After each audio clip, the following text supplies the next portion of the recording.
mentally feel like Kobe, I'm like Jokic with the rock. You physically couldn't hold me, I don't care if you pushing 40. You can never little bro me. Euro step like Ginobili, from young OG to the OG. From nosebleeds to floor seats, circle stronger than Cuban links. My gold dance, your gold plated. You verse me, now that's the reach. We ready? Who ready?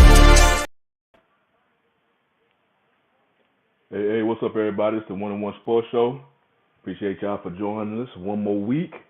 Everybody say, I was like, what happened to Mr. Bennett? So, yeah, I know I missed last week, and I wasn't even able to check out the show. I was out on vacation. We went on a little cruise, so I had to do a little quick getaway. Oh, nice.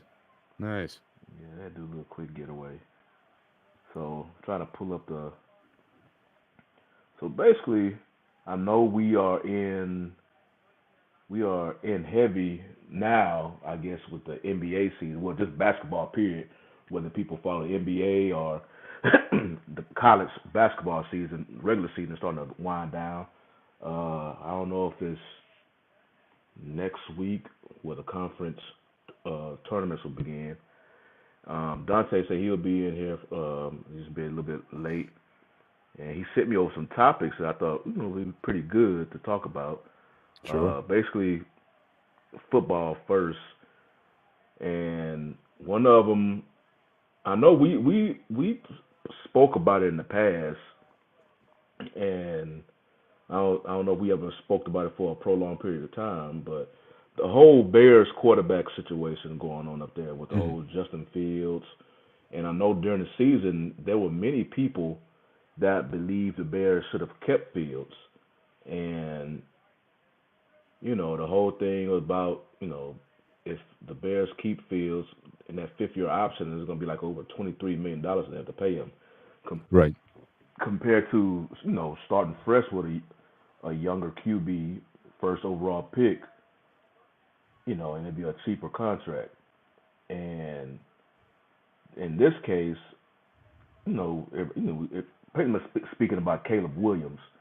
Well, I know during the season there was rumors and stuff that Williams was saying that he, Chicago was not his preferred place. It was rumors, but I don't think they ever came from Caleb. Right. And recently, I forgot who was interviewing him, but Williams came out and said that so Justin Fields was on a podcast, and I forgot which podcast he was on, but in the podcast he made a comment about he's a LeBron guy over a Jordan guy. Mm-hmm. And so when Caleb Williams was doing his interview, of course in Chicago that kind of rubbed some people the wrong way because Jordan is deity up there.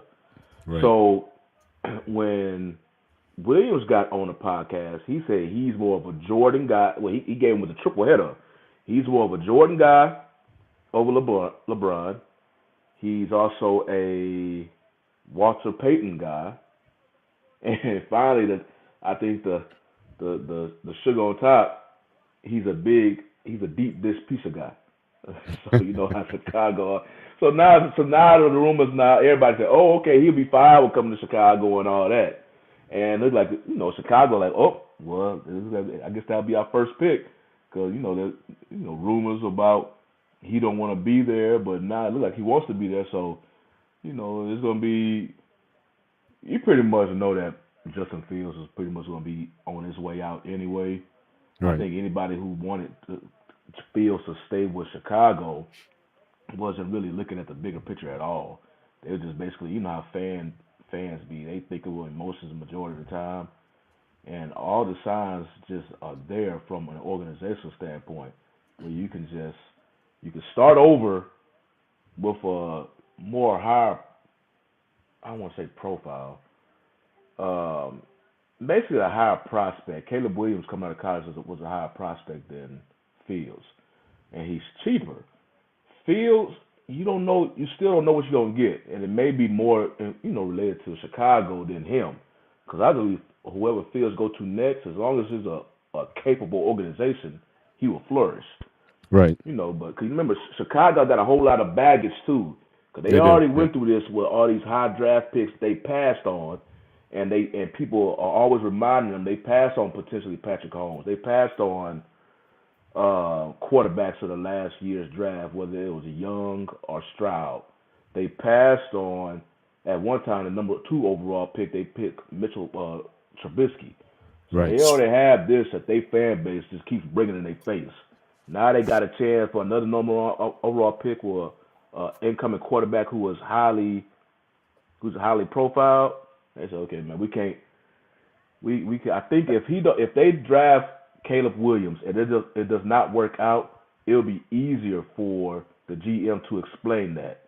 Whether they keep Fields, Caleb Williams go to another team, flourishes, and you back in, that could be almost a fireable offense for that GM to the point where, you know, you don't know if you'll get another GM job. You just be a director of scout personnel or something like that. This is how it's gonna go, cause you know. So, but what are y'all thoughts about it? I see Trey over there look like he holding in fire in his bones. So go ahead, Trey. What you got? Listen, fellas, it doesn't matter who they draft. They don't work on their offensive line. It doesn't matter who they draft. They can draft Williams, and I'm gonna tell you like this: y'all think New York is hard to play in? Playing in Chicago is one of the hardest places to play. They scrutinize you on the news, in the streets, at the job, everywhere you go. They talking about Chicago sports, and it 9 times out of 10 is bad. If it ain't hockey and it's football and basketball, you are getting scrutinized from day one. And they can get Williams. Let's say they get him, and they don't address that offensive line, they're gonna be winning 2 and 3 games anyway. It ain't gonna matter. I think, you know, and if you look at Chicago, they don't really invest in their players at all. Once players' contracts come up, Jay Cutler was the last player that they gave a big contract to. They had no problems giving him almost $200 million. No problem. They never even, well, we don't know. They gave it to him. Every brother that comes up to this point, and I get it, Justin Fields has struggled at sometimes, but sometimes he looks good. But if they don't address that line, they don't address their immediate needs, Chicago go win 2 games next year and the year after that. It don't matter what quarterback they have because he ain't going to be able to survive back there. So that's my take. I lived in Chicago, and this is all they talk about from training camp to the end of the season. The newscasters, that's all they talk about, how bad the Bears are every time they lose. So address that offensive line. It don't matter what quarterback you put in there at that point. There's a lot of good prospects coming out. You know, I would use that to address both sides of the ball, like trade it. Give me all you got. If you want a team that want this number 1 pick, we need everybody. We need 7, 8 players for this one player and some compensation. Then you can make a deal. Other than that, they're going to be right back here next year talking about, man, we should have kept Justin. What we going to do? Because this is going to happen, believe me. They don't address the offensive line, same thing. Yeah, I definitely think they're going to move on from Fields. Unfortunately, because again, I don't think he's to Trey's point. I don't think he's necessarily had the resources. Certainly not at the line. Now they have 2 first-round picks. They have pick number 1 and pick number 9. This is also a very deep draft for tackles and centers in particular. Because I know the Steelers. It looks like their first 2 picks might be on the O-line. So, you know, there's certainly different resources out there. So if Caleb does go number 1, really the question for me is what they're going to do with that pick number 9.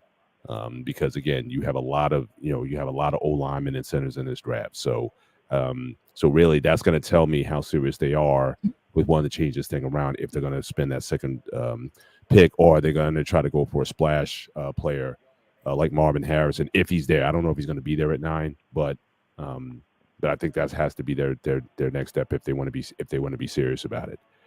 Is to definitely address the line play, as Trey said. Okay. Yeah, I'm just looking at it. I mean, how long Fields already been quarterback for them for 3 years? 3 years, and the GM has been there. This brother, he's been there since 2022, so he's going into his third year as GM. So obviously, I don't know if he was there when Fields got drafted. I mean, he might have came in the year after, but certainly that I don't know if Yeah, that I relationship believe he was had a chance to blossom. previously commissioner of the Big Ten. I believe he was previously.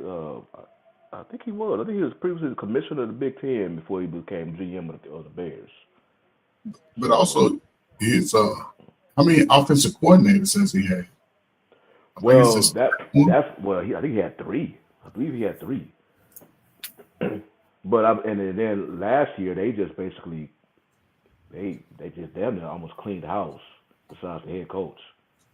So it's Bro.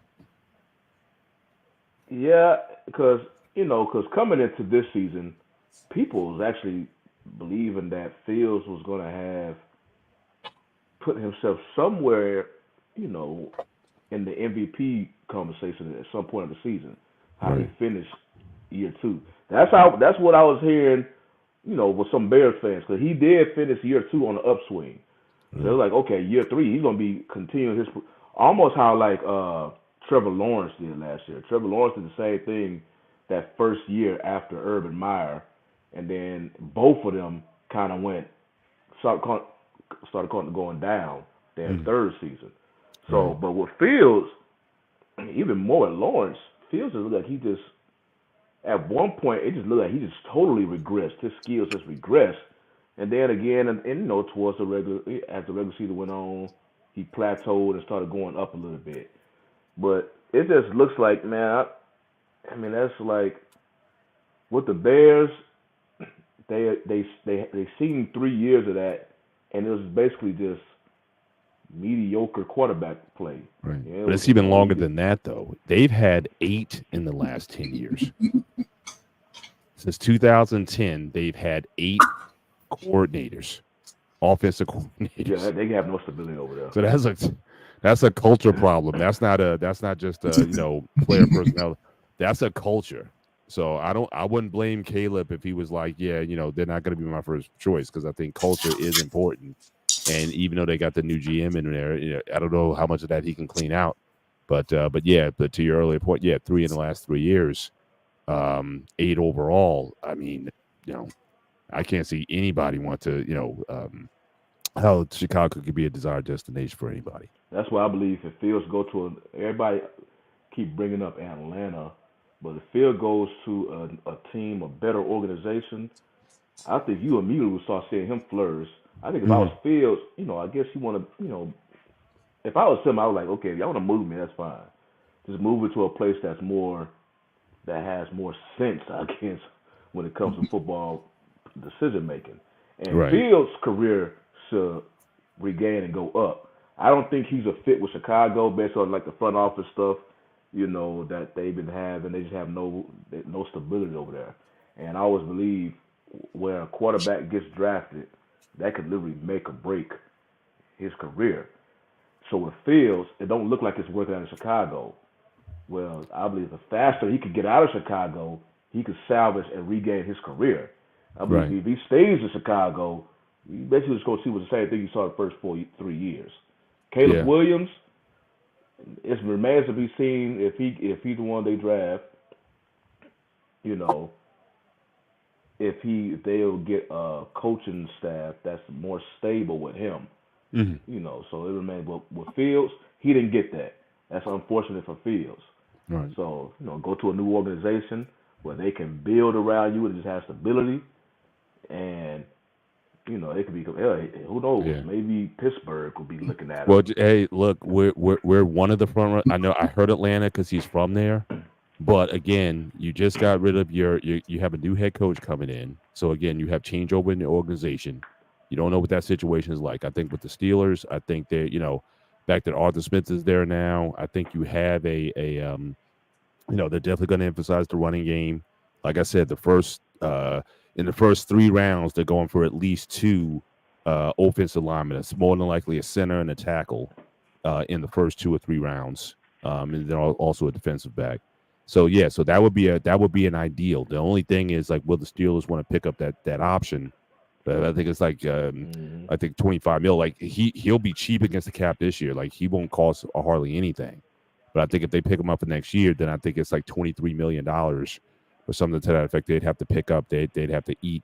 But again, it depends on how well he plays. But at the same time, they're still somehow committed to Kenny Pickett. Want to give him all the advantages going into next year. I don't get it, but they believe Arthur Smith could probably work some magic with Pickett. Yeah, but they're not going to give him a high draft. Now, if Chicago's willing to give him for a 3, I think that's that's an offer they can't refuse. A 2, you're flirting with it, but definitely a 3. I think they would pull the trigger on that. But when you look at Chicago, listen, Chicago hasn't had a quality coach since Lovie Smith. Facts. He had a winning record and they let him go. They don't have the coaches that are even, it don't seem like the coaches are even invested in the quarterback at Chicago. These guys that they choose to be their coach, I don't even know who their ass is until they damn the head coach. And they never invested. I haven't seen, even Nagy, you're a fucking offensive coordinator. You're not invested in your quarterback. That should be your right-hand guy. You look at, hell, Bill Belichick and Tom Brady seemed like they was best friends when they was winning. At least they invested in the quarterback. They support the quarterback. You got to sort of, as an offensive coach-minded coach, your quarterback is your right pocket. He's the man that you talking to on Sundays during the offseason. Hey, man, what you doing? You throwing the ball? Listen, I thought about this. You have to give them that support, especially a young quarterback who they're putting in these positions to play immediately. Nico Ryan, he's invested in his quarterback. He shows that he supports his quarterback, right. No doubt. So the quarterback's confidence is going to go up. And Justin Fields said, "Hey, look, he's ready for this shit to be over." Y'all keep talking about it. Y'all don't talk about that shit about Mac Jones. He ain't did shit. He had one good season. He ain't did nothing. He could possibly be out in New England when his time is up. But if you're going to support him, then I think his timing and everything will pick up once his confidence. I don't think he has the confidence because he hasn't had the support. Shit, they was doubting even drafting him. I think if he goes to a team where they support him, I think he'll be all right because I don't see too many quarterbacks better than him. You can look at the record and say, yeah, but half these dudes are trash anyway. Shit. So why not? Take a chance. Well, you brought up the point about a relationship between a coach, a head coach, and his quarterback. Well, we can. I'm pretty sure it's safe to say that if we look at one combo in the AFC West with Peyton and Russell Wilson, I don't think they got any type of relationship. They just, I heard on the sports radio one time that the way that Sean Payton came into that season, it looked like that you remember, because Sean Payton was on TV before taking that gig. Right. And because you remember the first season with Russell Wilson in Denver, and it was Nathaniel Hackett as their head coach. All of a sudden you hear Russell Wilson having an office and all of this stuff. Like he was he was doing too much, when he first got to Denver. And Sean Payton was hearing that. Sean Payton is basically an old school coach. Yeah. And I believe he started developing his ideas, his opinions of whatnot about Russell Wilson before he even met him. Right. So, when you hear that and you see that from the outside, and all of a sudden, Peyton is a quarterback that he wants things to go his way if he's a head coach. He see that from the outside, so like, okay, if I'm the head coach of this job, I'm nipping all this at the butt. He's not gonna get anyone close to this with me. Without really developing a relationship, he almost came in the Broncos organization on fire when it came to Russell Wilson. Instead of be like, okay, establish a relationship with your QB, and hey, we got to change some of this. He just came, no, bam, bam, bam, and then whenever Wilson made a mistake, he was quick to jump on him on the sideline Of course, everybody know that one chew out he had on Wilson on the sideline, Right. and Yeah.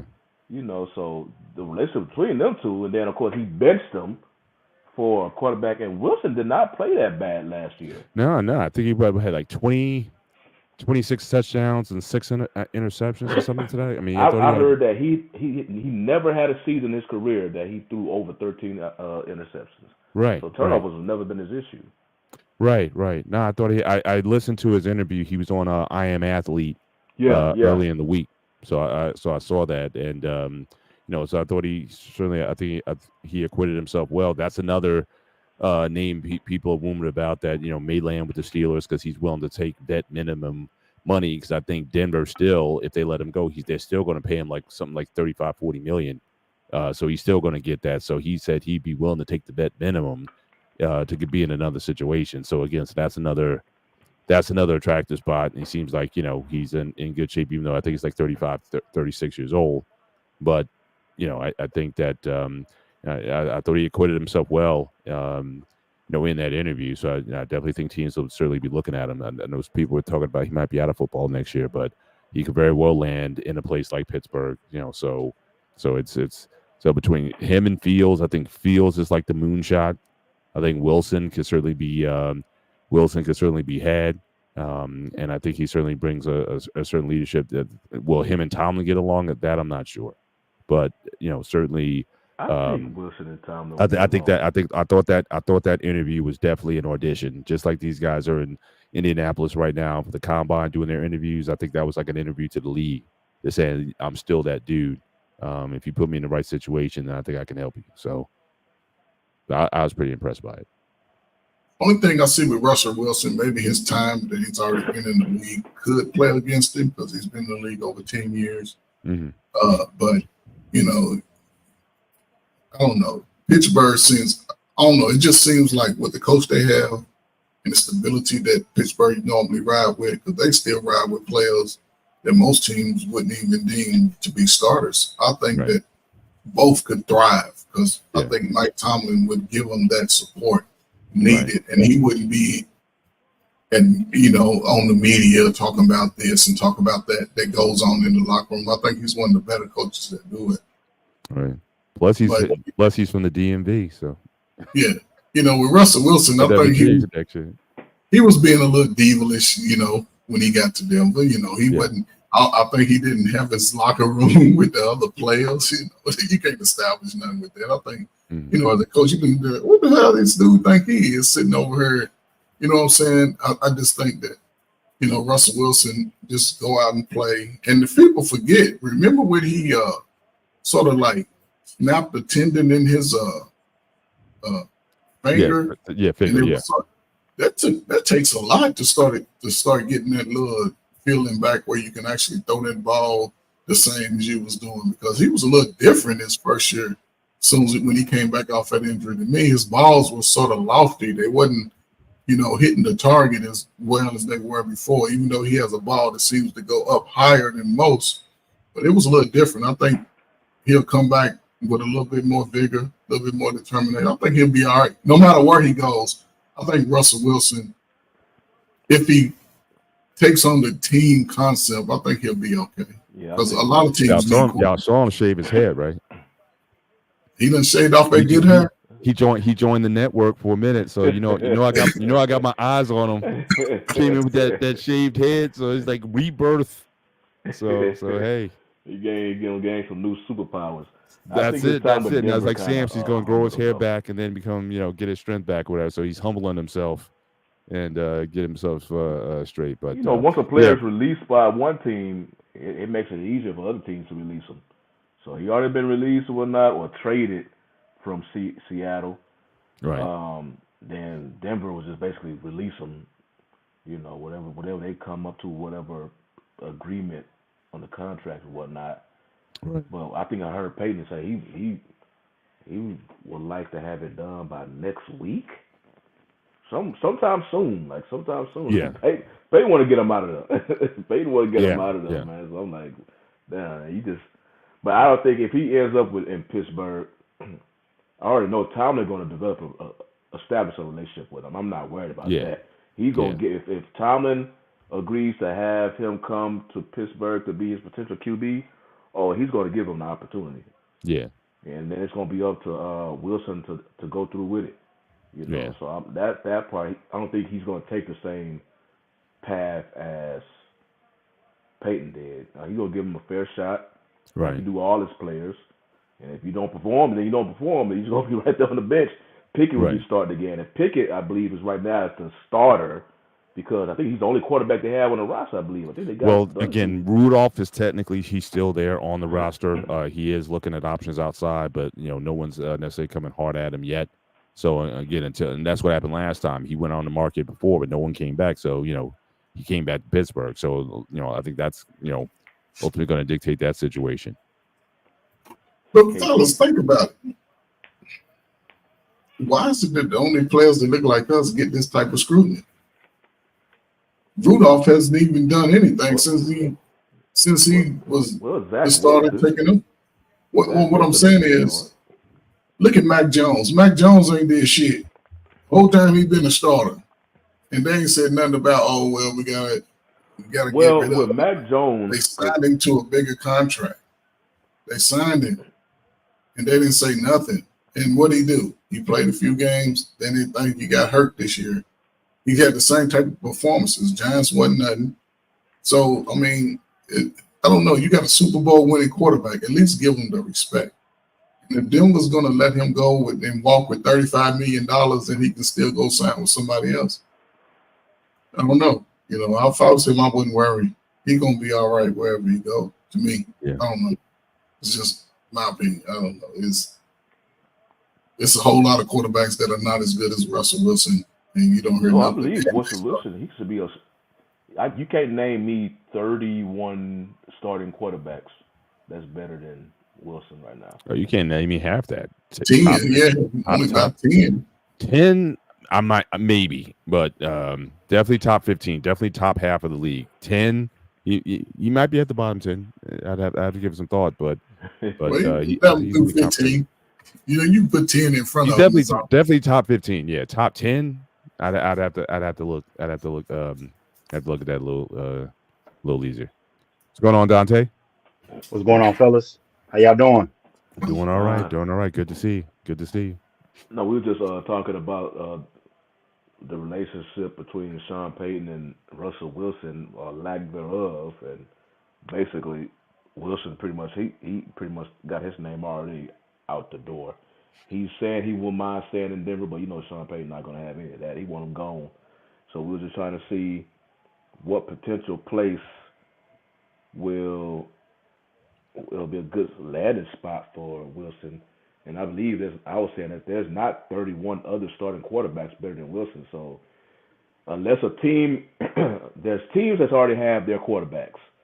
If you go down the league, there's teams already have their quarterbacks, whether they're an established vet or a young, exciting quarterback. Then there's other teams who can use the services of Russell Wilson, but they may be like, we want to try our luck with the draft.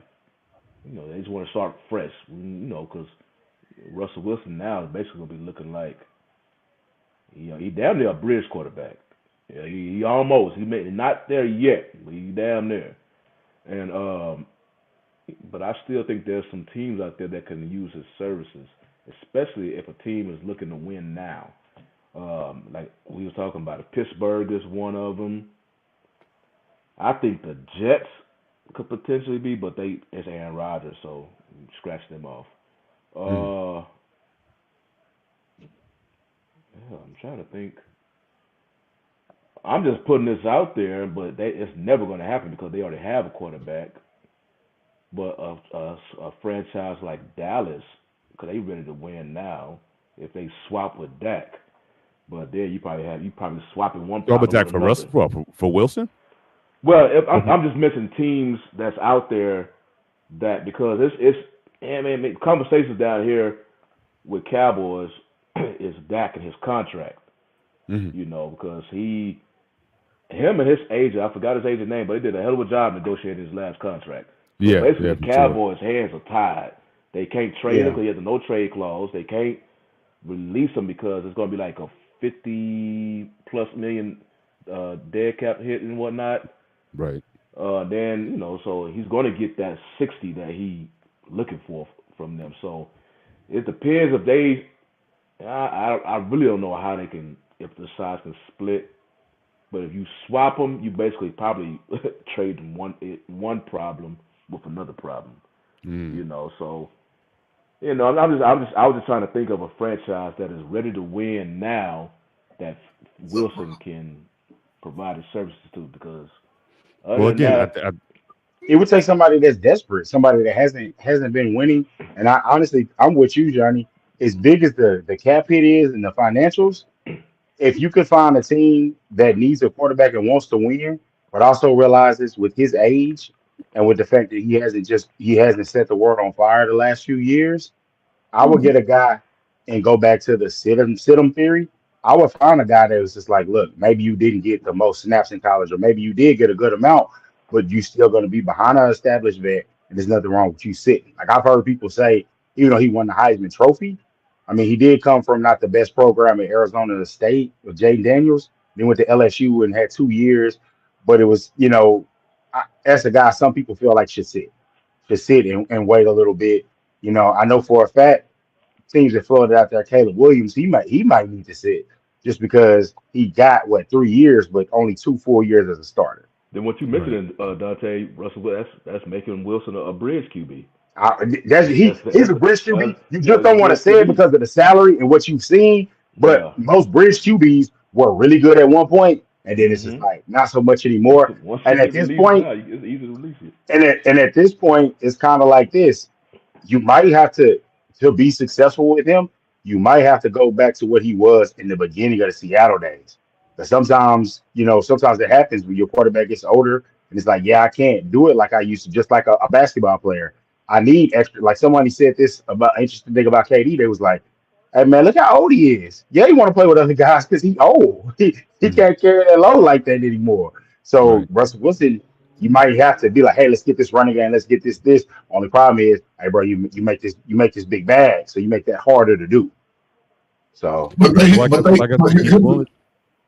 ahead, Trey. They did raise the salary cap about $30 million, I think. They did. So, you got more room. They did, but people, especially here locally, still have a problem with that getting that money. I'm like, they keep raising the cap. They keep all raising that the money. cap. So get all the money. Every black quarterback get all that money. I don't care who you are. Get all that money, Dak. He's one of the top 5 every year. Agent, man. They played that. Just because they're winning the playoffs, he's one of the top 5 every year in the NFL. How does he not deserve his money? He deserves all that. And what you said, Shawty, back to what you said about him being an agent. They thought they had a sucker because you got a guy in the 4th round. He had a little local agent. A year before it was contract time, he went to the big agent, and it was just like when he did that, I was like, "Oh, he's not playing." It's just like, I got a shot at this, and I'm going to capitalize and maximize my opportunity, and he did it. So it's like it is just crazy. This is still the Cowboys' fault. All of this, the Cowboys made this happen. It would have never happened if they would have gave Dak a contract before he had that one good season where he said, "Okay," because they tried. I remember he had. I forgot what exactly year, but he had a season. They could have negotiated his contract right there, but 2018. They wanted to wait. Yeah, after the 2018 year. Yeah, because that's 3 years. 2019, he started off hot. He blew up. Hot. So they was trying to negotiate then. And he was like, "Nah, we're gonna wait." And like at that moment, you screwed up. You should have when you had a chance to sign him. Nah, they didn't. They screwed up. Or at least after 19, they should have gave it to him. And it's just like for as much as they want to have business savvy, it's just like y'all get worked in deals. Yeah, absolutely. The only deal that you won on that just ended was the Tyrus Smith deal. That's the only deal that you can look back that they really say they won on. Even the Jalen Smith one, where it was just like, okay, that's gonna be a good value, but then you paid him, and then the guy knew he couldn't play no more, so he got you. So it's like you've lost every deal. So why not just pay him early and get ahead of it? Because it doesn't make any sense. But I know I'm jumping in later. Did y'all talk about basically the tea leaves of what's going on with the Falcons in that interview that Raheem Morris did? Mm-mm. I think I saw the headline. I didn't get deep into it. You want to elaborate? Man, so he's basically, because you can only do things a certain way. He basically said they exploring every avenue for a quarterback. They said it has to be someone that can connect with the city, which we all know what that means when he said connect with the city. This is the city of Atlanta.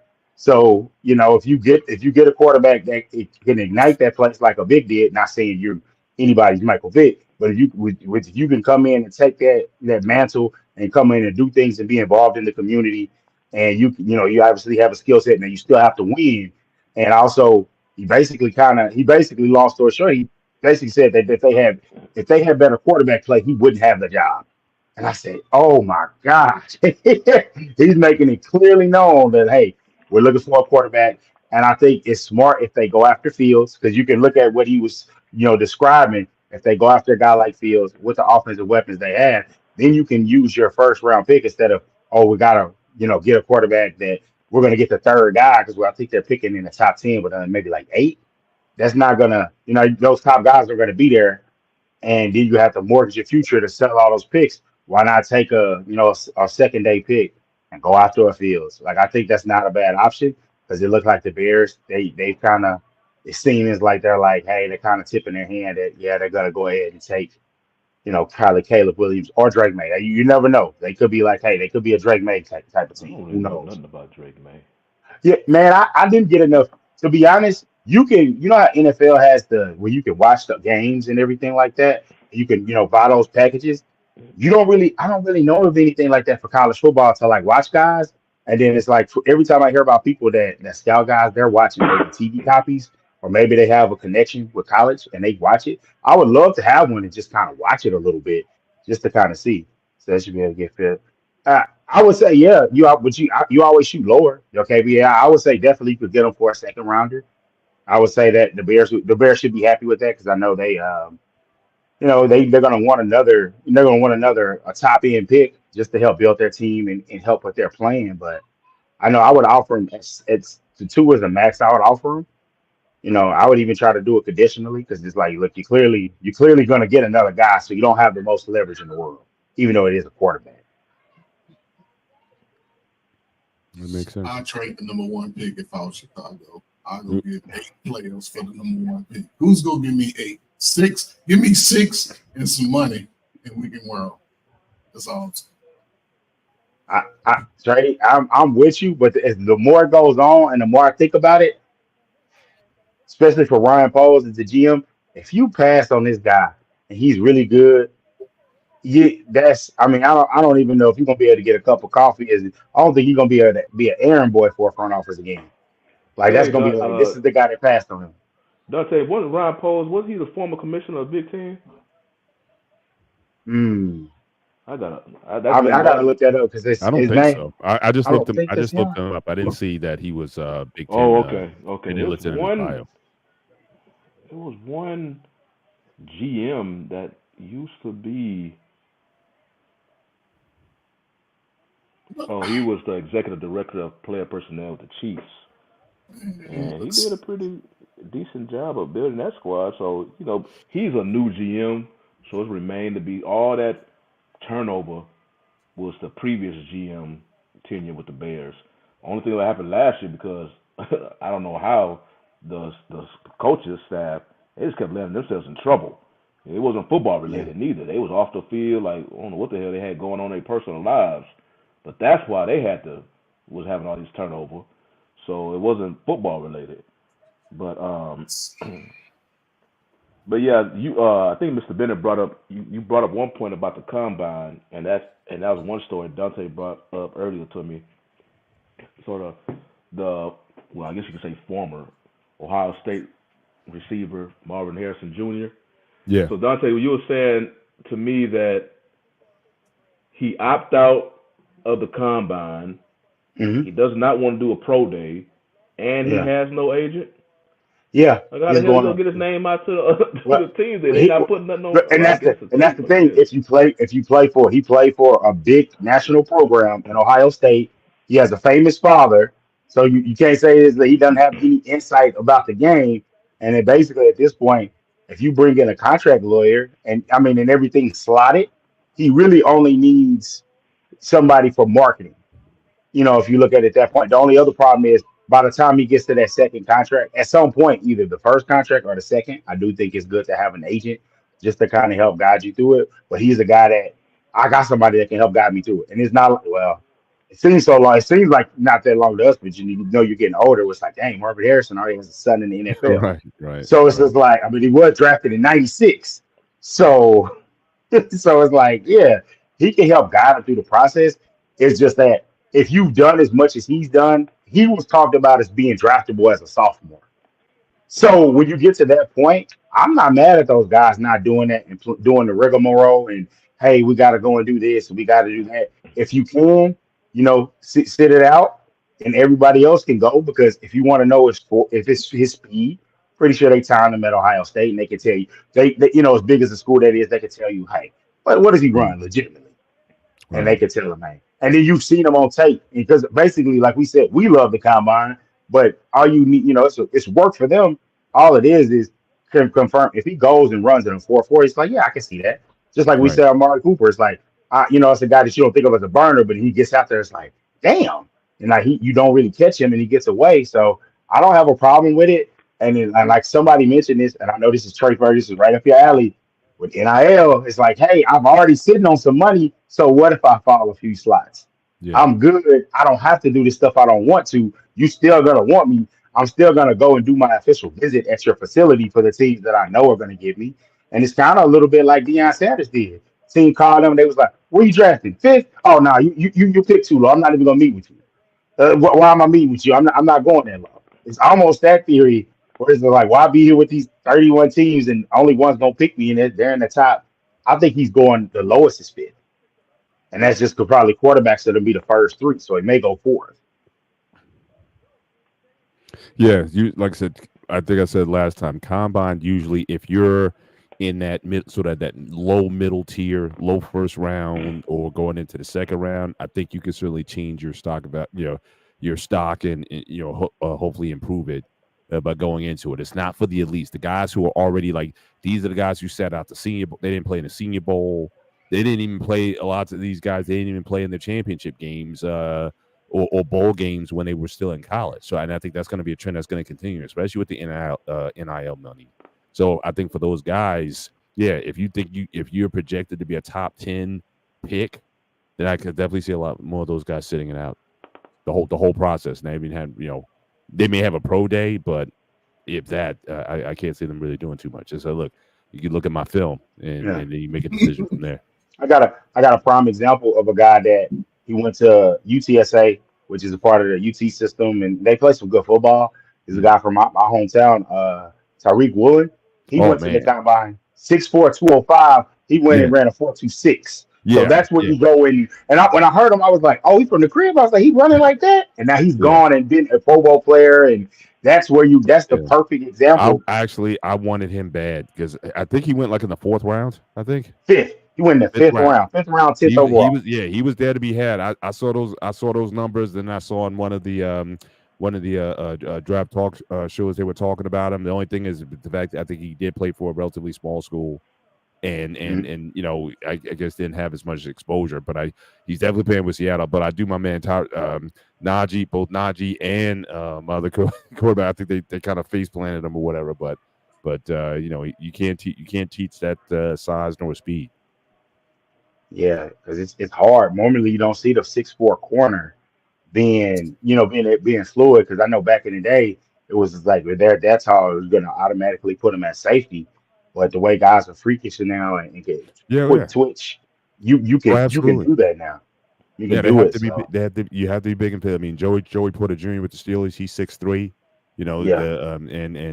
Some of those. Speaking of being older, oh man, to think about it, like. I saw your dad play, so it's just like that's when it finally makes you be like, yo, you are getting older. It's like I remember seeing his dad like play a lot, like not just a little kid. Like, hey, I remember him talking trash to the Patriots and stuff, and the Super Bowl. The Steelers in particular, they actually look at that. They put a high premium on pedigree. If your dad played ball in the league, especially if your dad played ball for them, then they're definitely going to be checking. They're definitely going to be checking you out. That's just one of those Mike Tomlin things. He just really believes in that. That was Talking about Joey Porter Jr. son? Joey Porter Jr. Yeah, son. but also remember they had the Watt brothers. I mean, they had one Yeah. of the Watt brothers was with Pittsburgh also. So they like I said, they definitely put a premium on. You know, if you have pedigree in the league, if you have league experience, if you grew up in that environment, then they definitely take a look at you. Yeah, the Watt brothers, if they have some kids, people gonna be looking at them like the Matthews family. Seriously. Yeah.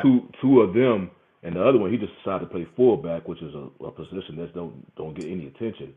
Right. But two of them can possibly already put their names as possibly the greatest defensive ends ever. Right. You know, so TJ, he just keeps getting robbed and whatnot. He probably have more trophies in his trophy case. Right. But actually, you just mentioned something, Sean. I was thinking about this not too long ago, and now you just brought it up to my attention again. What happened to the fullback? I know. I'll let Trey answer that. I was the coach, because I think You're talking about a Yeah. position that's basically been Offensive exited spread out of the now. NFL. I mean, that big Tom Rathman, that what a or the guy who 49ers. played for you guys, the Cowboys, all those years. Moose Johnson, man. Yeah. Yeah, and I Yeah. believe With that Cowboys are using the neck roll era. You know what I'm talking about. The neck Cowboys roll. are using the fullback now. I know 49ers and the Ravens, I believe they use they best with the fullbacks. But as far as I can remember, I think right now mainly them three teams that I regularly but see the using the position fullback. is kind of been phased out of football. Trey, Yeah, I don't know well, if you have some insight on that. I don't know, Dre. Tell me if I'm off base here.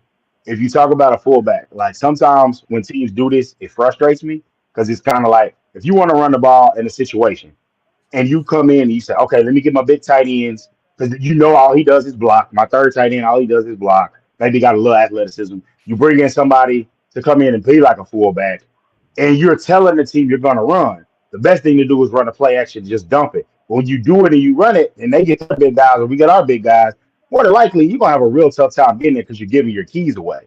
So it feels like a lot of times they say instead of telling on ourselves and doing that, and fullbacks are now probably linebackers, because they got enough athleticism and they don't, bulk up as much. So it's just like we're going to go to like the single back. And even went back with Adrian Peterson, he did not like one of the greatest ever. He didn't like a fullback. And you got guys where backs didn't mesh with them, so you give them what they like, and then you have less guys, and then you instead of that other tight end, you put another receiver on the field because basically your starting offense and starting defense is nickel, is the third corner. That's basically a starter, and I feel like that once we went to that, the fullback is just a no man's land. So if you're in that skill set, maybe you're a short yardage back, or maybe you're a linebacker, and you just you got to change, and that's what I feel like that happened probably in like the mid 2000s. Fullback, if you look at it, is now the quarterback. He's getting you those 1 to 2 yards. They found a way to sort of fake, because remember, the fullback, he was going to get you those tough 4th and 1, 3rd and 1, 1st and goal, inside the 2. Now you can just give it to the quarterback keeper up the middle. They're going to push it. I don't know how long this method is going to last as far as the quarterback, because I see some changes because anybody stop the Eagles with it. Everybody else can't do it like the Eagles for some reason. I don't know. Right. But they got what's They the don't have players? a quarterback who can squat. They have 600 a quarterback who can squat 600, and the people on their line they played like Jordan Mailata. He played rugby. They play rugby, so like they get in that stance, and it's just like you can't stop that. We'll see what happens now since Kelsey retired. So we'll see if he, who they replace him at center. Yeah. So. I hope they run back the fullback, but again, those that ain't necessarily say played the game, but that's paying the players to play the game, they love the spread offense. It's all about the spread, run up the points. They think a game 13 to 14 is boring. But those are some of the best football games for people who really understand the game. They want to see 35, 40 points a game today, which really takes away the opportunity for a fullback to get you those pound town runs. So I don't know. I play running back, so give me a fullback.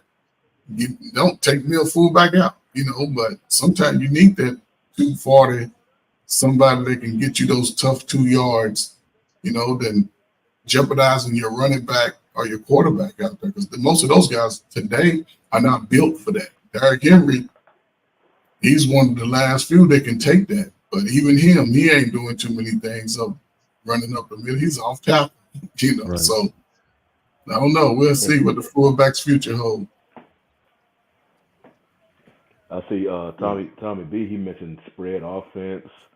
KP brought up the fact that, fullback was replaced by a faster player like a slot receiver or a small running back. Now you see teams more with these dual running backs. Cowboys did it with who was the best? I think the Giants started that whole Thunder and Lightning with who was their running back tandem that was pretty successful? Brandon Jacobs. Tommy B, what's good? I forgot who was the Lightning of that duo, but For which team is this now? the Giants. When they had You talking about the Giants when they had Brandon Jacobs and Ahmad Bradshaw, I think. Yeah. If I'm not mistaken. So they were Thunder and Lightning. Like Thunder and more Thunder. Man, small. Brandon Jacobs was so hard. It was like, man, I hated playing them Giants teams. Golly, it's just like I was just big and bigger. He just gets going downfield, and it was just like. But that's the way teams are built. Like Derrick Henry is a unicorn. Yeah. Yeah. But Derrick Henry, I believe, McCaffrey is a better third down back than Henry because of his ability to catch the ball outfield. But both of them are three down backs. Henry's a 4-down back basically. You just keep him on the field at all times. I think he's the last workhorse of the NFL. Alvin Kamara was a third down back, but he been sliding. It's 21 hours. But a lot of teams now go to this dual. Josh Jacobs is a 3-down back. Right. But just a lot of teams now. Oh, that was what I wanted to talk about with y'all. We talked about it in the past, but you seeing it again this offseason. Now that we're talking about these running backs and whatnot, and how a lot of teams are using these dual running backs, the value of a running back again is being shown that it is not worth anything. Right now, you have Saquon Barkley. Yeah. I believe I forgot. The Giants are not gonna. They're not gonna bring him back. I don't think they're gonna franchise him again. They're not they franchised him for like 12. Yeah. But you got. And I think he was 12 million last year. I think was his tag. Yeah, somebody brought up, hell, just give him one more year, $1 more million, give him 13 and get him happy, so you can at least have him for one more year. I think because you got Derrick Henry, who's a free agent, but he had his second contract. He played his entire contract. But he's a lot in of his them second contract. can barely get there. They can barely get there. They keep getting franchised and whatnot. And I'm like, damn, right now the NFL, they showing you, and I understand though. I understand why the running back position is just devalued because there's too much available in the draft. Yeah. And it seems like once they get that potential second contract, their production just slide. I mean, it's just. I understand it. I just don't like it of squeezing out a position like that on the money side when they make probably their contract in parking. So it's just like I just don't really like it. I feel like you can draft a guy and pay him and maybe not keep the mileage off him, because my thing is when you get a quarterback, and obviously it's a different position, so it's like you put more on them, they can play more. But do you not give them pieces to help make their life easier, even if you're paying them? Do you not give them a defense? Do you not primarily give them offensive weapons? Like you had Josh Allen didn't get to this level of this new contract until Diggs got there. Diggs got there, and they took a guy named Dawson Knox, who's a really quality tight end, but then also they took Dalton Kincaid. They drafted the big guy from LSU, the Torrance, Osiris Torrance, or was it? No, he's from Florida. He was from Florida. He came from like a school in Louisiana. Excuse me. So you drafted things to make his life easier. Why not do things like you said, Trey Furr? Maybe give him a running back and give him a lead blocker every now and again. And a lead blocker is cheap. Make sure his line is right. Have another back behind him that maybe he's not taking all of his carries, but keeping his workload. So hey man, it's a blowout. Or hey, we send you out this series. This one isn't it. You know, you can make it happen and make so much money. So I don't care for it. I understand the salary cap, but at this point, the Saints have never had cap money, and they just always make some magic happen. So with the salary cap, it can be. It's a radio broadcast here. Chris Arnold, he says all the time, it's fungible. You can flip it. It's accounting. Get some people creative enough and make it happen and pay those guys. You can make what happen whatever you want. Because what's the worst investment? What the Giants did in taking Saquon number 2, bringing him back to relevance, being a really good back for him, or taking Daniel Jones at 6. You know he's not really the guy. Has one kind of good year. You give him all this money, and now they could be left holding the bag with $85 million, which is worse. Which is absolutely worse. Obviously, the latter, totally.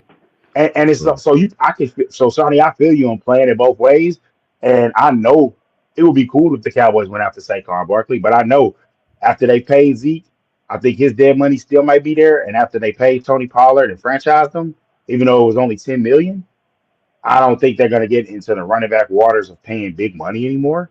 So I think they are going to. Well, if you look at the draft stock now, I definitely don't think you're going to have a running back chosen in the first round. So you talk about second, low second, maybe early third rounds where you may have a run on running backs, but no one is worth a first rounder at this point. So that's where the real devaluation is. Yeah, and the best back in the draft is coming off of ACL surgery. I didn't know, as a Texas fan, I didn't know. I saw him look really good, but the draft evaluator was like, yeah, Jonathan Brooks. A lot of people had him as their best running back. And so it's just like, so that hurts the position right after you had Bijan Robinson. And I'm glad Arthur Smith is gone. The games he played, it's like, I know some people that had. Don't get me started on that dude. I forgot. That dude oh, man. So much. I don't know what Smith was doing. It's just, I thought Bijan was hurt. One carry. I'm like, what the hell going on? It just, I don't know, man. Man, some of the stuff is rigged, fellas. It's rigged. It's set up like it. You're an offensive coordinator, and if you understand football, and you got a top running back, regardless of his college, man, he's supposed to get no less than 20 carries a game. No less. Yeah. No less. If you expect to win, especially late in the season when that weather change and you outside and it's 10 degrees, you need a damn running game. That's one of the things that's going to keep you successful. I mean, it changed the game for the 49ers. I was being real. Y'all don't have to worry about that now. Y'all going to worry about the thing is, they ran away from the running game. I mean, they possibly could have won if they kept running the ball, but they went away from it in the second half. Same thing with the Detroit. If they would have kept the ball on the ground, they would have beat San Francisco. So I mean, you kill them in the first half, and you go away from it. They blame that on analytics. I don't know why they listen. I don't know why they listen to analytics. Like Mr. If it's working, hell, run, especially in the playoffs. Let's do or die. Run that pass until they stop it. Prove you can stop it. We're just gonna kill you. I'm gonna say it like this: analytics are important, but there does come a time where the eye test in the feel of a game, the footballness of it, where it's just like that. Now, that gut feeling. Sometimes you gotta go with that. If you see a running game working, you gotta have it both. Right. You are dominating the first half running the ball. Yeah. Second half, continue to do that. Don't start throwing the ball. Damn the analytics. Hell, fire the analytics guy if he tell you to throw the ball. Fire him right on the spot. We all know about the Patriots Atlanta Super Bowl. I mean, come on now. You up 28-3. You can't find a way to keep on. They're still living that to this day. You fighting the time. You fighting the clock. You're literally playing the clock and almost not the opponent. Mm-hmm. Football is down and distance. It's down and distance. Down and distance. Down and distance. That's it. You play the. You gotta listen, man. I'd rather run a screenplay. Something you stick with what's working. You don't change it until they can stop it. Mm-hmm. But when you start going against what's getting you the upper hand, you're setting your team up to lose. You're setting your team up to lose. I don't care. We've seen it time and time again, all the years of football. The teams that can successfully, you ain't gotta have 100 yards rushing a game. But if you can run that ball 20 times, be able to put in your play action fake sometime in that 2nd and 5, 2nd and 4, you got a shot to win. You got a shot to win. That was the Ravens versus the Chiefs. In case of the Lions, they was just bludgeoning the 49ers to run. Yeah, they were tired. There was no reason for them to throw that ball. They was averaging like almost over 7 yards a carry. Right. You But run you can tell that ball. definitely still in the fourth quarter. Those guys were gassed. Those guys were gassed. I was like, man, I don't know why they changed that. Yeah, it's all set up, man. Yeah. Hold on. I want to ask a few questions for the ones in the chat. So Tommy B, I want to ask you. I see you proponent for the Raiders to get Justin Fields. If y'all don't get him, who y'all want to get as quarterback? And let me see, KP. I see you got a lot going on in here. I'll give you this, KP. We agree on a lot. I like the way you think on a lot of stuff, man. I'm with you. He said he worked for the Chiefs, but I just want to ask some of you. Nah, and what you said about the running backs getting paid anymore, I think they're gonna phase it out for the most part. And the only way, there's only one. That it all falls on my boy from Texas, Bijan. It falls on Bijan, and I want to say it's gonna take like 3 to 5 backs to really break the mold to where you can see that Bijan Robinson got picked as a first round player, and in a place like Atlanta, where it's not just gonna go crazy, it's not the biggest market. It's a big market for other stuff with sports, not so much, not pro sports. But if he's successful and they give him a second deal and they do it to where instead of waiting for the 5th-year option thing, you give him the extension after the 3rd year, you basically feel like you're gonna give him an extension. You give it to him, roll it into the 5th-year option, and then you're rolling. And he has success into the second contract. And some of these guys, they get taken this year if they're successful. But it also depends on somebody that's already in the league. If Christian McCaffrey can break that mold to where he's the age into which it's like this is where you start to see the drop. So if he can have a good year, and Saquon Barkley is a guy that after all the injuries, if he gets drafted, signed out of free agency, and change the game for a team's offense because he's able to make things happen in the run game and the pass game and still have the explosive plays. All right, it's 17 games. Can you play 14 of them? Can you reasonably play and finish 14 games or the bulk of 14 games? And I think if you get that, you'll get some changes going because let's be real, they paying these receivers a lot. Tommy B, what's going on, brother? What's good, sir? Shit, what's going on, y'all? It's all good, man. Good to see you, man. It's all good, man. Definitely disagree with y'all on the 49ers, man. Excellent game plan. Enjoyed the game. Wonderful. Wonderful game plan. I mean, Tommy, we agree on that. Right? I do not like that team. I was very pleased with that. I'm with you on that. I got family members still want to fight me, and I'm open for it. Hey, it's funny because I see one of my good Facebook friends. He was going at some people that had talked about him that was Cowboy fans. He's a big time Cowboy hater, and he was showing like Taylor Swift been more of the Super Bowls than the Cowboys recently. And I was like, "Dang, man, you beefing on February?" He's like, "I was coming back at them." And my whole thing rebuttal is, look, they keep talking about us, even though we trash, irrelevant. Y'all keep making it to the Super Bowl and losing, and they still won't give y'all a shine. How does that? I don't know how that makes you feel. You won a Super Bowl in '94. We won in '95. We in the same boat. You just keep going and losing. That's what's funny, but the funniest part is these motherfuckers have been on the quest for 6 for 30 years. And I don't know if y'all remember that first Super Bowl they went to, the whole thing was we only get the Super Bowls to win because they was 5-0. Three losses later, you don't hear that shit no more. Yeah. Well, so Tommy, what's your QB situation? And I guess Garoppolo's tended to go back, or is the slate clean, or what's your cap situation? Nah, Garoppolo about to get up out of there, but what we need is the Bears to go ahead and just come up off of Justin Fields. We got a hot 4th rounder for you. You feel me? I heard they was looking at Jay Daniels. I go for a 4th, man. Hey, look, they gonna draft the quarterback anyway. They got to get rid of him.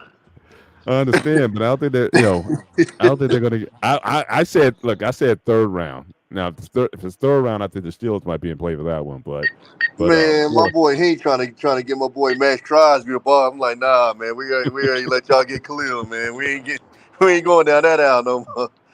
But I heard they was possibly looking at Jaden Daniels.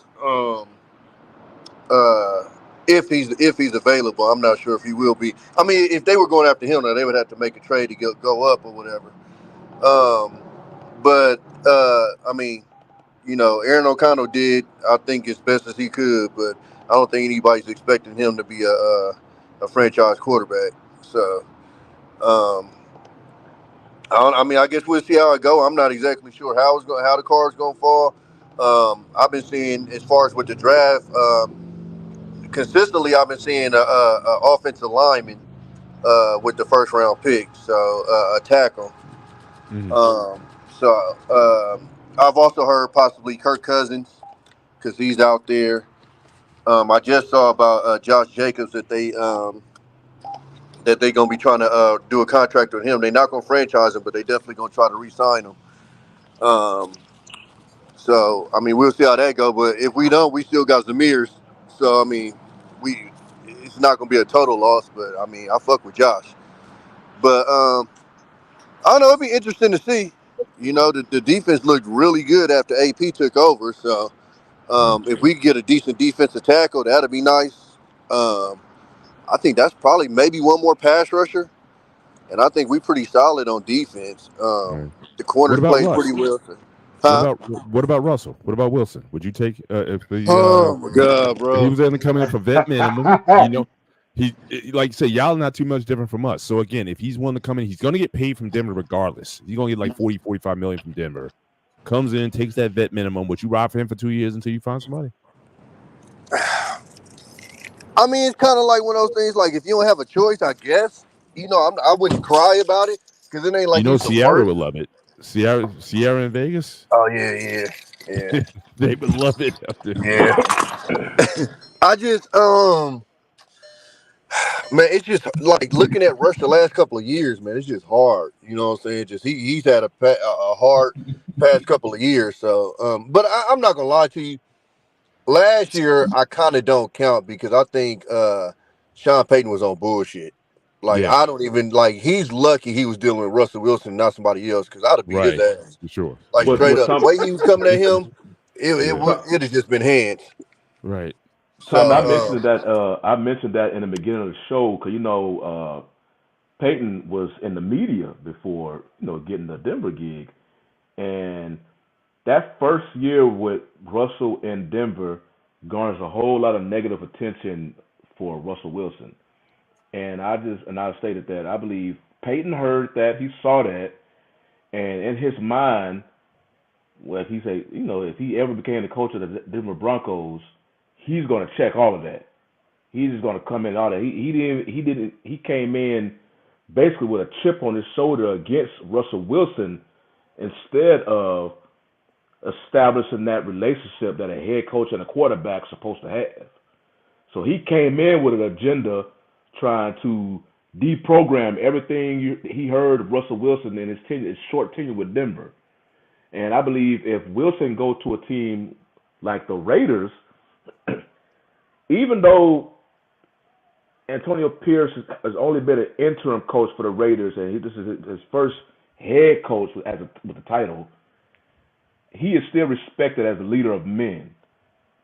And I believe, Pierce, will, and I was saying the same thing about Tomlin in Pittsburgh.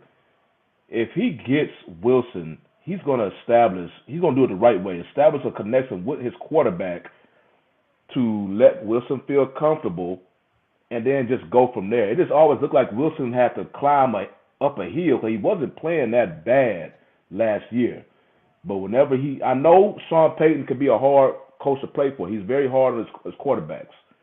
But it just looked like whenever Wilson made a mistake, Payton was just waiting to snap at him. I'm like, damn, dude. Yeah, last year wasn't hard, bro. Last year he was just being a complete utter dick. But also, I will have to hold Russ accountable. All that bullshit he on, gotta go.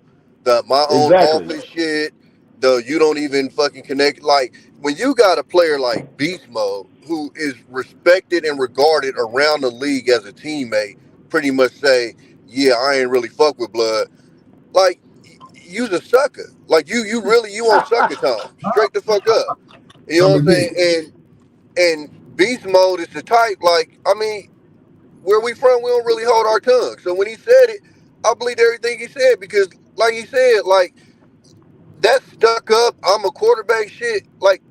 I'm actually surprised that team performed that well because, as we know, on a team, when you're dealing with grown men and you coming with an ego like that, that's the fastest way to get people looking at you crazy. Yeah. But I mean, he had that defense to hold him down or whatever. But bro, when they're going to the coach and the coach is telling them that everybody else on the team can be held accountable, but don't talk to him, it's like, bro, you on some other shit. You know what I'm saying? So I think maybe the last 2 years has probably humbled him to a point to where he can't even hold himself to that regard. But I think also I don't know if he fits our offense because I think he's more of a dink and dunker, and that's not really our offense. You know what I'm saying? Like, we got to get that ball down the field. You know what I'm saying? And we got some guys that can fly, and I don't know if him just being able to just dink and dunk is gonna do it. But I mean, if that's the only option we got, you know, I can't knock it because, like I said, Aiden O'Connell, I think he did the best job that he can do. I think he'll be a solid backup in his career, you know. But I don't think anybody expected him to come in and be a Tom Brady type. So he's already been in the league over 10 years. Now, my thing is this: Russell Wilson is in the situation he's in. One, because yes, he came in with the mindset that like, I'm better than the rest of y'all, which is wrong when you come into a new team. He should have embraced the team in the locker room, get to know the guys, and they could have changed in a different dynamic. But will we be talking like this about Russell Wilson if Seattle would have won 2 Super Bowls, and this is a 2-time Super Bowl winning quarterback? Because how many other quarterbacks in the league today have won a Super Bowl since Russell Wilson has been in the league today that are still in the league? But I'm gonna be honest with you. I respect his work. It's not his work that I have a problem with. The boy, he balled out. My problem with him is when you find, like, when I hear stories about Peyton Manning kicking it with the kicker, and this nigga got the audacity to say you can come by my office. Like, nigga, who do you think you are? Like, that's insane to me. When your running back is coming to you after a bad game and saying, I got your back, you feel me? And if I have a bad game, just have me, and you looking at him like, you know, like when your running back can't even get your phone number, you called the nigga from a restricted number. Like, blood, who you think you is? He's a diva. It's a diva. But when I'm saying you can, but hold on, this is the problem. Sierra. This is the problem. You can be a diva as a wide receiver because generally you aren't the leader of a team. When you're looked at as the leader of a team, how are you going to literally separate yourself from guys and like you said, look down on guys and act as if you're better than, and then especially on top of when I can literally look at quarterbacks that are certified Hall of Famers that smoke your career that don't act like that. That's more down to earth than that. Then that really gets you on a how dare you? They not with Sierra. Tommy not lying because I know we got to get in the final thoughts, but from the perspective, a lot of in Cowboy, like in Cowboy fandom, a lot of people realize, hey man, Tony was in 2016 was a better quarterback than Dak, but Dak was a 4th round pick, so he knew the rookies. He went in and talked to the defensive guys. Tony was one of them guys. If you remember, he was on them trips with the coach and Jason Witten, and he was above guys. He really was above reproach. And then when it got time to get it going, he had like a dinner, and they was just like, "What you doing? That time is over." It was basically like, "Nah, this is his team now." And it's like you lost the locker room because you're not connecting with guys. And if you, like you said, Tom, you made a hell of a point. You got less of a career than other guys. You literally, basically, I think, ruin his chances at the Hall now because it doesn't help that your teammates didn't like you and your play hasn't been sustained long enough. And so it's like he got 9 Pro Bowls and a Super Bowl title. I think he's in there. Yeah, I think he's solidified for the Hall. Yeah. Man, you know what? When I think about it, he had the one that first year difference bad. Last year wasn't. I do think he gets it. I do. I say it with. I'm thinking the voters. I'm thinking the voters, but I know for me he is. But the voters, they get. the voters they piss me off sometimes. I don't want to. Tommy, did you see that I Am Athlete interview with Russell this week? Oh, I ain't even caught that one yet. I seen the Check clip it when he out. was Check it talking out. about the I son. think. But yeah, I'm gonna check it out. I think he's been humbled a bit. I mean, like I said, I think that was basically his interview to the league, saying, "Look, I can still be valuable to a team or whatever." But it's worth checking out if you get a chance to. Mhm. So it looks like I need to check that. I need to check that one out too. Yeah. so No. it looks like we coming up with our final thoughts of the show. Yes, sir. So hell, I really don't really have no. Well, I I guess got some final thoughts. you go ahead, Trey. You can start. I really don't No, have that on my mind now. Listen, we didn't talk about it, but the hot topic in it's a I already know. related issue is the Cam Newton. I know it.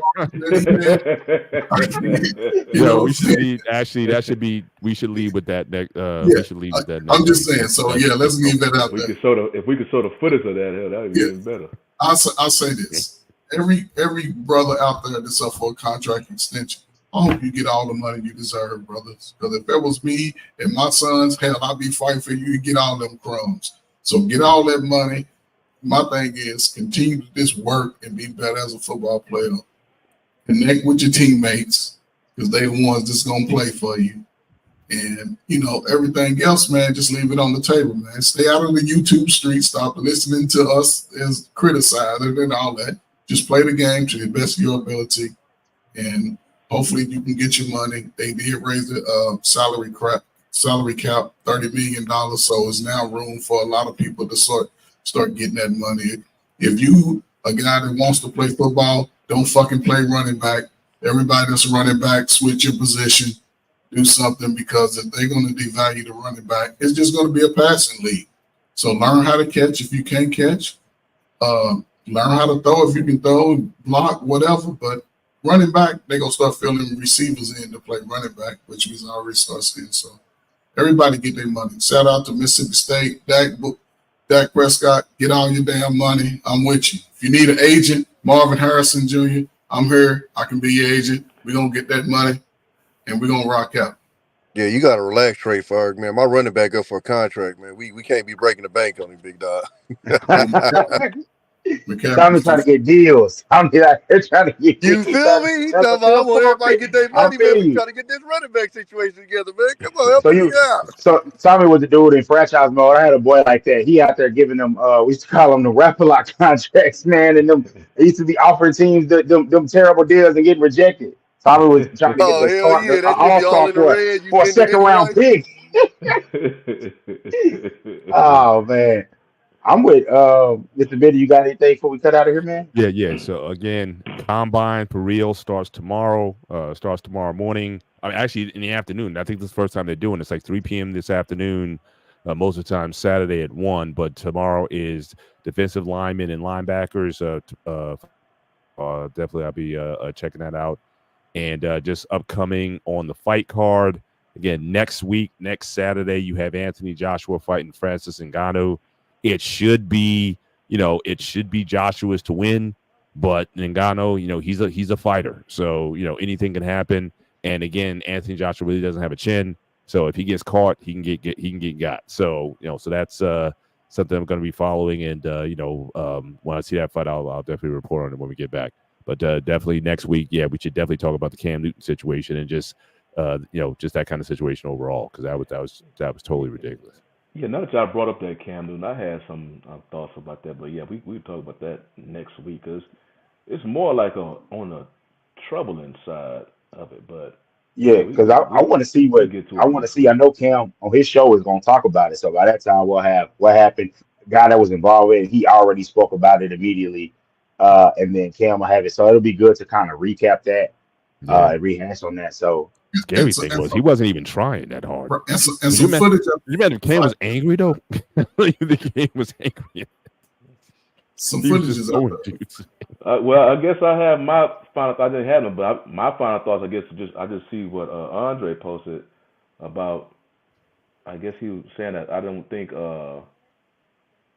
Russell gonna go to the Hall of Fame. I'm trying to see what exactly. What up, Andre? He's saying he could have played baseball or football. Yeah, he was a multi-sport star. He wanted to play football because he would have been a starting quarterback in the NFL. That's a whole lot Right. more. Yeah.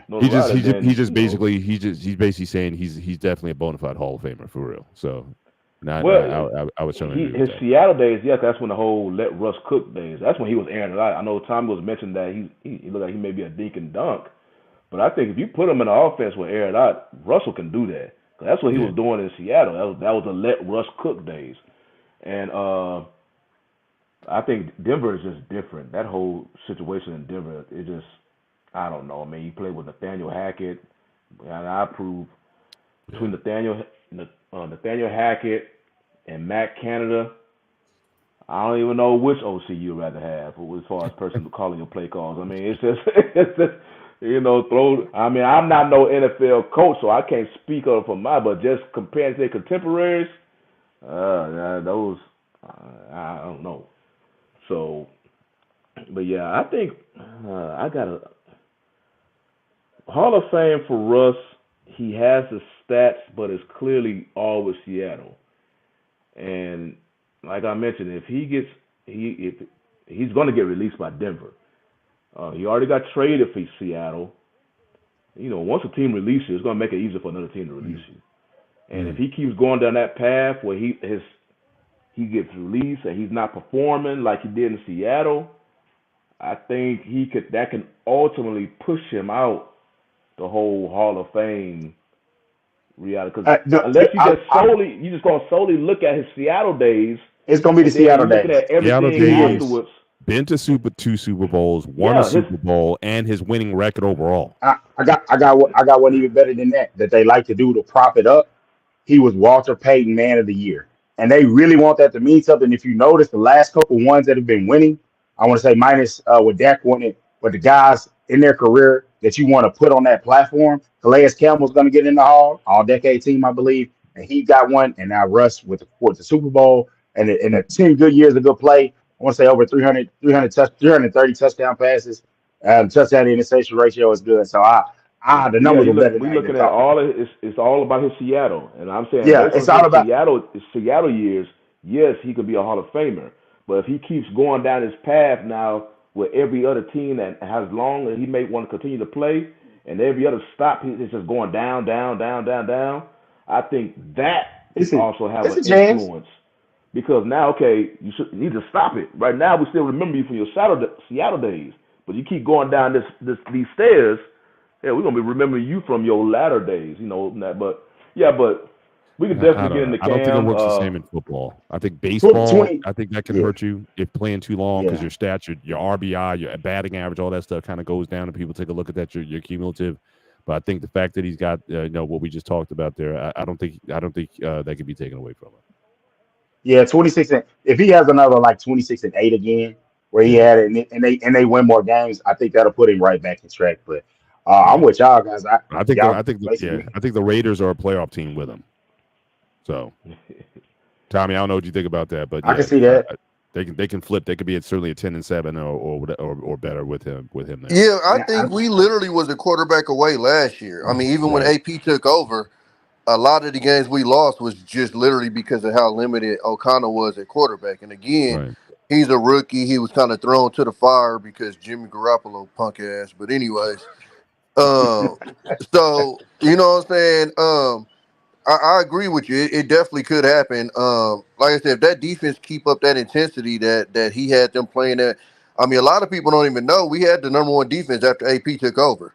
Like the rest of the season. So if that defense can keep that intensity and we get a quarterback that can actually utilize, because we have a lot of weapons on offense. That's the crazy part about it. That's what was so frustrating last year, is especially when Josh McDaniels' punk ass was there. Like, how do you literally phase out Renfro from the offense? He was literally one of the biggest parts of our offense, and you literally phased him out of the offense. It was the most ridiculous shit I've ever seen. Right. So, we got Renfro, we got Jacoby Myers, we got Devontae Adams, of course, we got what's my guy from Notre Dame, the tight end that we pulled from Notre Dame.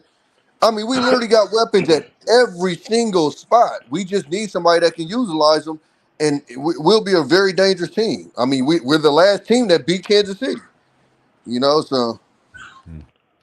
Well, it Telling you, looks like Ciara on the strip. That's a winner right there.